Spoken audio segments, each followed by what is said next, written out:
इस्लामी साल का 8वां महीना शुबान नफली रोज़ों और इबादत के लिए इंतहाई फजीलत वाला है। उस माह की फजीलत की वजह ये मालूम होती कि उस महीने में माह रमजान के रोज़ों, तरावी और दीगर इबादत की तैयारी का मौका मिलता है। रमजानुल मुबारक के इस्तकबाल और इबादत की तैयारी ही की वजह से हज़रत मोहम्मद सल्लल्लाहु अलैहि वसल्लम ने उस महीने में खुसूसियत से खैर और बरकत की दुआ फरमाई है। हजरत अंस रज़ी अल्लाह अन्हु फरमाते हैं कि रसूल अल्लाह ये दुआ फरमाया करते, ए अल्लाह हमारे लिए रजब और शुबान में बरकत अता फरमा और हमें रमजान के महीने तक पहुंचा। हजरत अंस रज़ी अल्लाह अन्हो बयान करते हैं कि रसूल अल्लाह से पूछा गया, रमजान के बाद सबसे अफजल रोजे कौन से हैं? आपने इरशाद फरमाया, शुबान का, रमजान की ताजीम के लिए। हजरत आयशा सदीका रज़ी अल्लाह अन्हो फरमाती हैं, मैंने नहीं देखा कि आप किसी महीने शुबान से ज्यादा नफली रोजे रखते। उसके साथ साथ हजरत अबू हुरैरा रज़ी अल्लाह अन्हो से रवायत है कि रसूल अल्लाह ने इरशाद फरमाया, जब आधा शुबान बाकी रह जाए तो रोजे मत रखो।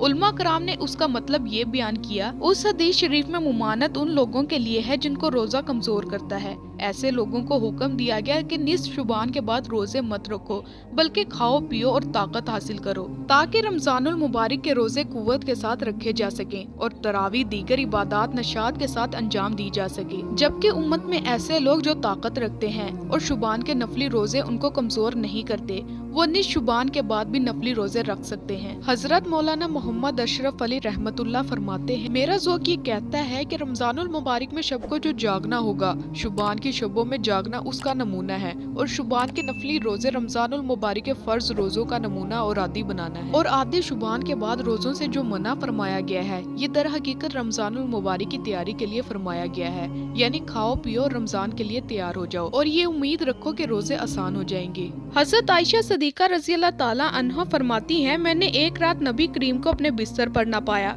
तो मैं आपकी तलाश में निकली। मैंने देखा कि आप मदीना तैयबा के बकी कब्रिस्तान में हैं। आपने मुझे देखकर अरशाद फरमाया, क्या तू ये अंदेशा रखती है कि अल्लाह और उसका रसूल तेरे साथ नाइंसाफी करेगा, यानी तेरी बारी में किसी दूसरी बीवी के पास चला जाएगा? मैंने अर्ज की, या रसूल अल्लाह, मुझे ये ख्याल हुआ कि आप अपनी किसी दूसरी बीवी के पास तशरीफ ले गए हों।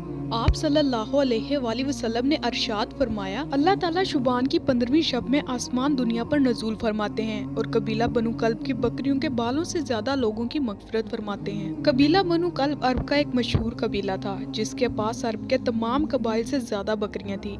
अहादीस मुबारका के मुताबिक चूंकि उस रात में बेशुमार गुनाहगारों की मग़फ़िरत और मुजरिमों की बख्शिश होती है और अज़ाब जहन्नुम से छुटकारा और नजात मिलती है, इसलिए अरब में उस रात का नाम शब बरात मशहूर हो गया। अलबत्ता हदीस शरीफ में उस रात का कोई मखसूस नाम नहीं आया, बल्कि शुबान की दरमियानी शब कहकर इसकी फजीलत बयान की गई है। हजूर पाक ने शुबान के महीने की आखिरी तारीख में खुतबा दिया और फरमाया, ऐ लोगो, तुम पर एक अजमत बरकत वाला महीना सायाबगन होने वाला है। फिर आपने शब कदर, तरावी, मगफिरत, बारी ताला और रमजान में एहतमाम से किए जाने वाले खुसूसी अमाल का तस्करा फरमाया।